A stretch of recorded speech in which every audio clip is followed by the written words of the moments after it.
Good evening YouTube, welcome back to the garage. Thank you if you have joined the channel since we last uploaded, that's much appreciated. Tonight we're going to talk you through how I've been using blanks bought from eBay to create metal flower sculptures. So tonight we're going to work on a chrysanthemum. This is one of the biggest pieces that we've done. So what we buy from eBay are these cutouts made of mild steel. They're all 1mm steel. This is the chrysanthemum, so you get a set of 4 individual and decreasing or increasing in size petals, and completely flat and just laser cut out. And then you have to provide your own stem, for which we will use at least 10mm steel. And the way I've been doing this is a mixture of cold forging, hot forging. The fire is alight, but partly because it's a blooming cold evening, we may or may not get as far tonight as hot forging the inner ones. But as you get to the fine detail and the smaller ones, particularly when we work on smaller pieces like the pine cones, the smaller pieces of metal will not cold forge without tearing apart, I found. So let me show you how we turn this into something much prettier. So whack him on the anvil. I'm going to use my 2-pound ball peen hammer, and I'm going to draw out the edges of the petals so that we get rid of this neatly cut uniform shape. That is definitely not the look that I think is beautiful and what I'm going to go for. And then I am going to shape each, curl each petal, and then I want to roll the ends as well and have it slightly bowled in. So to do that, a few stages. First one is beating around the edges, so let's get to it.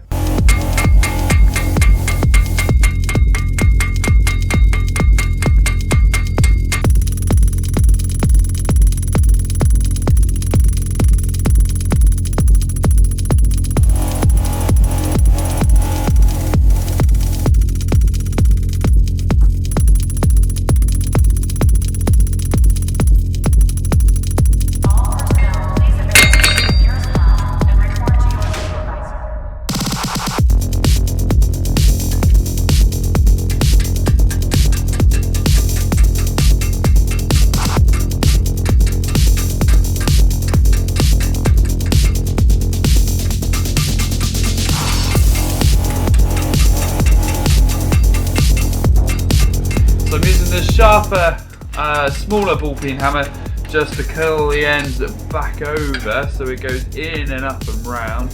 And then also for this one I can just work the end of the petal down over the edge of the jig, no need to take it over to the horn. So we'll continue to work all the way around this one.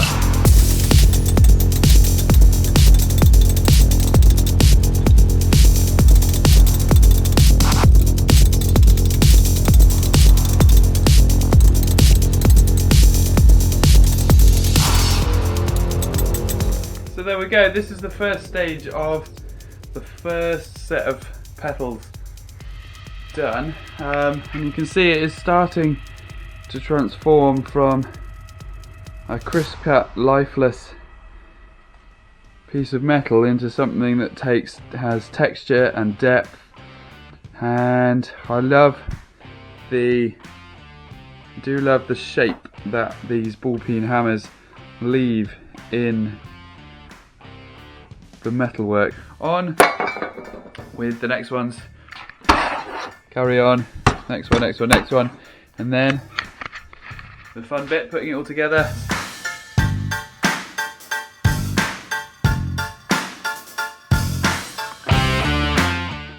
So this is the smallest one, the last one. So because the metal is smaller, it is a bit more likely to break. So I've just had this sat on top of the stove.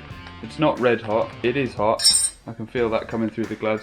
So that should make it a little bit more workable without actually making it so hot that you need to hold it with tongs. But you wouldn't want to hold that with your bare hands anymore. So I will work it round just like I have all the others, using my nice wide flat peen 2-pounder.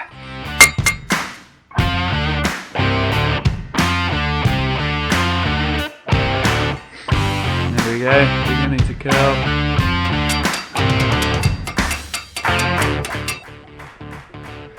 Beautiful. There we go. So I will want that quite substantially more filled in. Last time I put it on a scaffold tube and drove it down, so we might do that just to close that up, because that is the centre of the flower. There isn't going to be space for it to be that wide. So there we go, moving on maybe to the next stage to try and get some shape in it.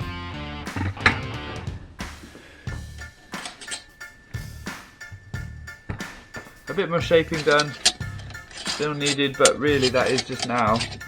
How do they look nice together? So we're going to have to start closing the flower a bit to get that to look nice.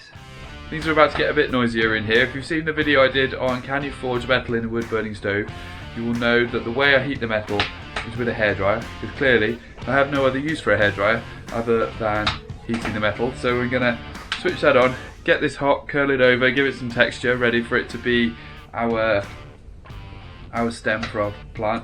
On the top of the stove there you can see the petals warming up, ready to make them a bit more pliable, and into the fire we go.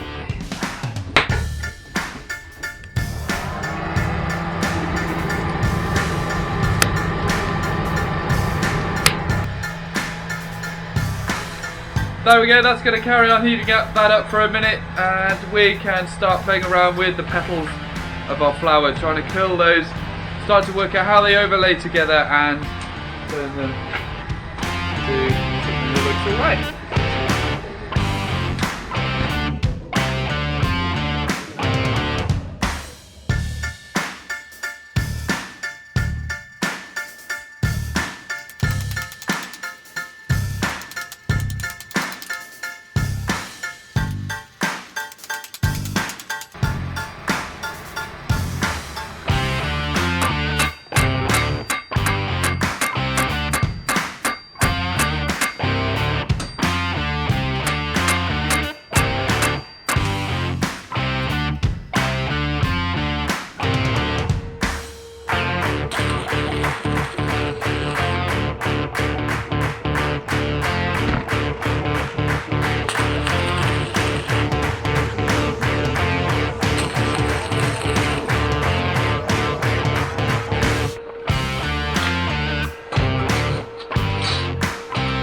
And then it's just a case of line it up by eye, where it looks nice, and then whack it on there.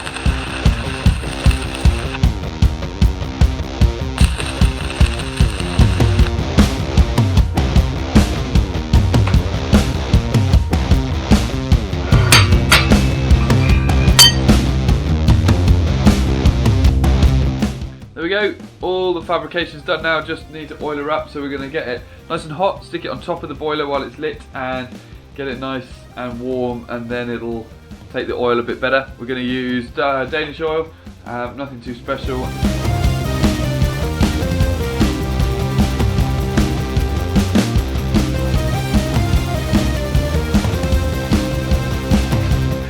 There we go, all finished, all dry and looking pretty good. Very happy with how that's come out. It's been a joy to make, and hopefully wherever it ends up it will be appreciated. So thanks for watching to the end of the video. I will stick plenty of links in the description for blanks on eBay. I'm not sure whether this particular one will be for sale at the time you watch the video, but I'll stick a few in. If there are things that you fancy that you can't see on there, do email the chap, because he's very friendly and he may well have some more stuff that he hasn't listed at the moment. So do go and click on some of those links down the bottom and have a look. And otherwise, please join the channel if you haven't already, and like, subscribe, all of that, you normal YouTube jazz, and I will hopefully see you next time.